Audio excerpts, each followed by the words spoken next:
BRS silence, BJP action. పేదల భూముల విషయంలో కమలం పార్టీ స్పీడ్. వేలిమేల భూములపై రఘునందన్ ఫైట్. గట్కేసర్ కబ్జాదారులపై ఎంపీ ఈటెల రాజేందర్ కన్నెర. ఈ రెండు గట్లపై బీఆర్ఎస్ సైలెన్స్. లగచర్ల ఇష్యూకు మాత్రమే ఫుల్ సపోర్ట్. పొలిటికల్ మైలేజ్ వస్తేనే గులాబీ దండు కదులుతుందా? రాజకీయ వర్గాల్లో జోరుగా చర్చ.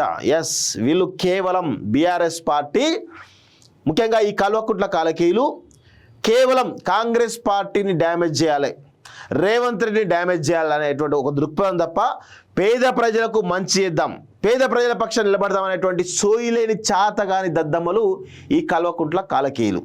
ఇది అందరూ కూడా గుర్తుపెట్టుకోండి. సో ఇక్కడ పేద ప్రజలకు అన్యాయం జరుగుతుందని వీళ్ళు రారు, కానీ అక్కడ బీఆర్ఎస్ పార్టీకి అన్యాయం జరుగుతుంది, కాంగ్రెస్ పార్టీ బురదల కార్యక్రమం అంటే మాత్రం ఇమీడియట్గా అవుతుంది. దాని మీద కొన్ని లక్షల కోట్ల రూపాయలు వెచ్చిస్తారు. ఇదే వారి తీరు. ప్రజల పక్షాన్ని నిలబడ్డాం ఈరోజు బీఆర్ఎస్ పార్టీ వల్ల కాదు. సో ఖచ్చితంగా బీజేపీ కూడా ఒక ఆల్టర్నేటివ్ అయ్యేటువంటి అవకాశం కనబడుతుంది చాలా స్పష్టంగా.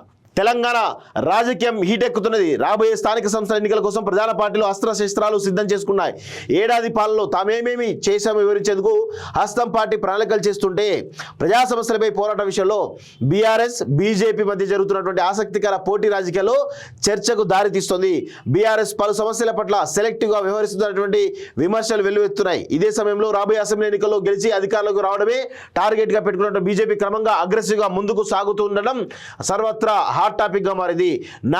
వాటి విషయంలో బీఆర్ఎస్ నాన్ సీరియస్ అంట. చూడండి, కాంగ్రెస్ ప్రభుత్వం అధికారులకు వచ్చాక బీఆర్ఎస్ తీరు పట్ల అనేక సందేహాలు వ్యక్తమవుతూనే ఉన్నాయి. ఆ పార్టీ అధినేత ప్రజాక్షేత్రానికి పూర్తిగా దూరం కావడం ఇరకాటంలోకి నెడుతుంది. ముఖ్యంగా పేద ప్రజల భూముల విషయంలో జరుగుతున్నటువంటి పోరాటం అసలు బీఆర్ఎస్ ద్వంద్వ అవలంబిస్తుంది అనేటువంటి టాక్ వినిపిస్తుంది. ఇక్కడ లగచర్ల ఘటనలేమో రాష్ట్ర ప్రభుత్వంపై హడావుడి చేసినటువంటి కారు పార్టీ ఇటీవల జరిగిన పలు భూ వివాదాల విషయంలో మాత్రం మౌనం పాటిస్తుంది. సో వెలిమల్లో సైలెంట్ ఉంది. ఎందుకుంది? వెలిమల్లో కాంగ్రెస్ పార్టీ ఈరోజు ఇబ్బందికరంగా ఉందని అనుకుంటా ఉన్నాం. మంత్రి పొంగులేటు వీళ్ళు ఎవరో మంత్రులు ఉన్నట్టు తెలుస్తూ ఉంది. కానీ దాని వెనకాల సంతోష్ రావు ఉన్నాడు, అక్కడ ఆయన పేరు ఎవరో ఎమ్మెల్సీ ఉన్నాడు, ఆయన కూడా ఉన్నాడు. సో వీళ్ళందరూ ఉన్నారు, వీళ్ళందరూ హస్తం ఉంది. అందుకే బీఆర్ఎస్ పార్టీ సైలెంట్ ఉంది. ఇట్లా చాలా రకాల గుడుపుట నడుస్తూ ఉంటుంది, అందరూ కూడా గుర్తుపెట్టుకోవాలి. సో అదేవిధంగా తమపై పోలీసులు దౌర్జన్యం చేస్తున్నారు, నిరసన దీక్షలు చేపడుతున్నారు. అయితే ఈ భూముల విషయంలో మాత్రం బీఆర్ఎస్ అటువైపు కన్నెత్తి చూడడం లేదనే విమర్శలు ఉన్నాయి. గట్కేశ్వరం ఏకశిల ఘటనలను బాధితుల పక్షాలు నిలబడాల్సిన బీఆర్ఎస్ సైలెన్స్ మోడ్లోనే ఉన్నట్టే కనిపిస్తుంది. ఎందుకంటే దొంగలకు సద్దులు కట్టడం బీఆర్ఎస్ వాళ్ళు, ఈ కల్వకుంట్ల కాలకీలంతా కూడా దొంగలకు సద్దులు కట్టడంలే. సో అందుకే వాళ్ళు ఏం చెయ్యరు, అది అందరూ కూడా గుర్తుపెట్టుకోవాలి. పక్కా వ్యూహంతో కమలం పార్టీ స్పీడు. సో దూకుడుగా ముందుకు వస్తున్నట్టు తెలుస్తోంది బీజేపీ.